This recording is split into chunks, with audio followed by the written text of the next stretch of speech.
বিজয়ের এই মাসে আমাদের মহান নেতা জাতির পিতা বঙ্গবন্ধু শেখ মুজিবুর রহমানকে স্মরণ করে তাঁর অসমাপ্ত আত্মজীবনী পড়া শুরু করছি। যারা তাকে ভালোবাসেন, যারা তার সমালোচনা করেন, অপছন্দ করেন, সকলেরই উচিত এই বইটি পড়া, তাকে জানার জন্য ও বোঝার জন্য। তার সমাজ ভাবনা, রাজনীতি ভাবনা ও বিশ্ব ভাবনার যৎসামান্য পরিচয় পাব এই বইয়ে। আশা করি সবাই সঙ্গে থাকবেন। একদিনের কথা মনে আছে, আব্বা ও আমি রাত 2টা পর্যন্ত রাজনীতির আলোচনা করি।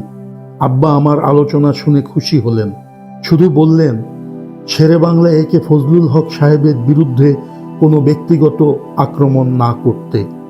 একদিন আমার মাও আমাকে বলেছিলেন, বাবা যাহাই করো, হক সাহেবের বিরুদ্ধে কিছুই বলিও না।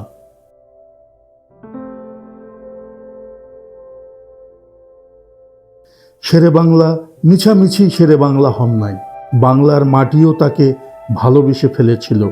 যখনই হক সাহেবের বিরুদ্ধে কিছু বলতে গেছি তখনই বাধা পেয়েছি। একদিন আমার মনে আছে, একটা সভা করছিলাম আমার নিজের ইউনিয়নে। হক সাহেব কেন লীগ ত্যাগ করলেন, কেন পাকিস্তান চান না এখন, কেন তিনি শ্যামাপ্রসাদ মুখার্জির সাথে মিলে মন্ত্রিসভা গঠন করেছেন, এই সমস্ত আলোচনা করছিলাম।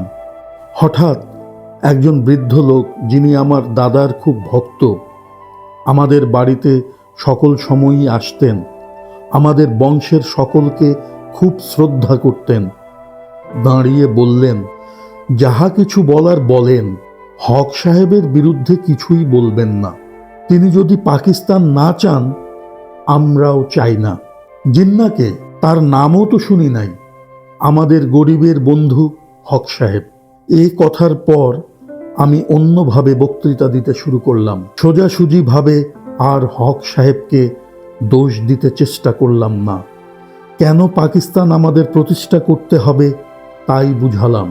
শুধু এইটুকু না, যখনই হক সাহেবের বিরুদ্ধে কালো পতাকা দেখাতে গিয়েছি তখনই জনসাধারণ আমাদের মারপিট করেছে। অনেক সময় ছাত্রদের নিয়ে পালিয়ে আসতে বাধ্য হয়েছি মার খেয়ে। কয়েকবার মার খাওয়ার পরে আমাদের বক্তৃতার মোড় ঘুরিয়ে দিলাম।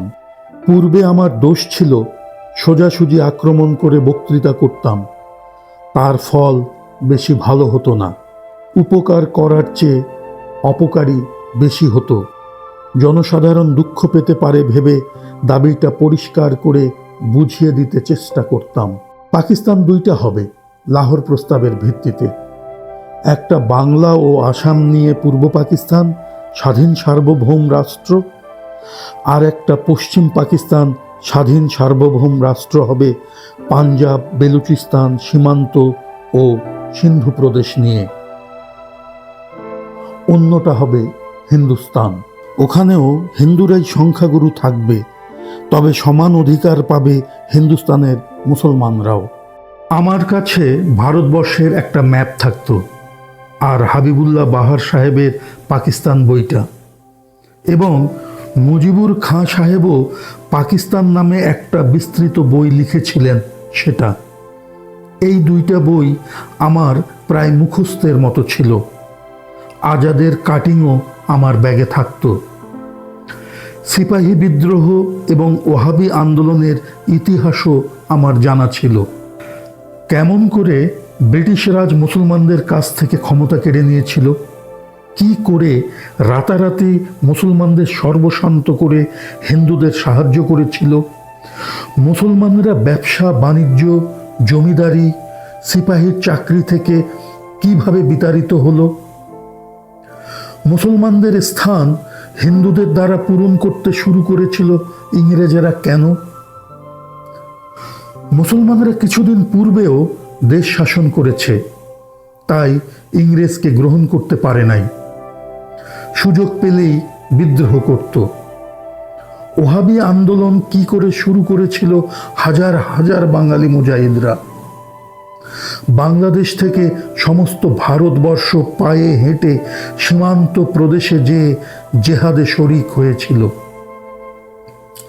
তিতুমিরের জেহাদ, হাজী শরীয়তুল্লাহর ফরায়েজি আন্দোলন সম্বন্ধে আলোচনা করেই আমি পাকিস্তান আন্দোলনের ইতিহাস বলতাম।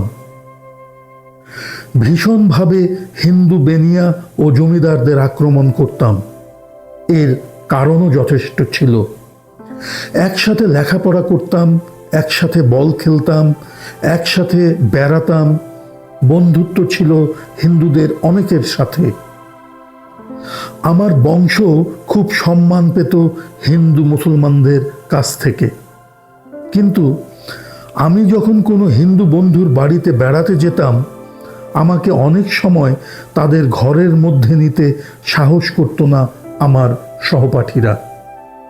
একদিনের একটা ঘটনা আমার মনে দাগ কেটে দিয়েছিল, আজও সেটা ভুলি নাই। আমার এক বন্ধু ছিল ননীকুমার দাস। একসাথে পড়তাম, কাছাকাছি বাসা ছিল। দিনভরই আমাদের বাসায় কাটাতো এবং গোপনে আমার সাথে খেত। ও ওর কাকার বাড়িতে থাকতো। একদিন ওদের বাড়িতে যাই।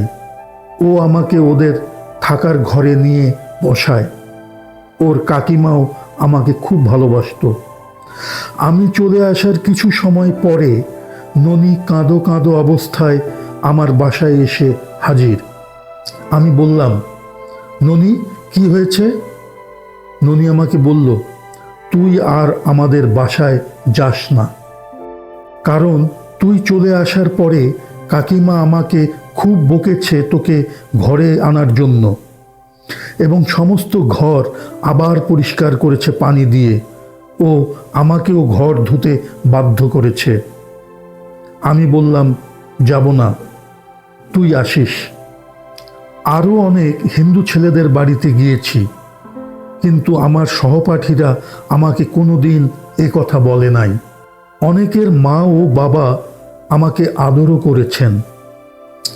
এই ধরনের ব্যবহারের জন্য জাত ক্রোধ সৃষ্টি হয়েছে বাঙালি মুসলমান যুবকদের ও ছাত্রদের মধ্যে। শহরে এসেই এই ব্যবহার দেখেছি। আজ এ পর্যন্ত।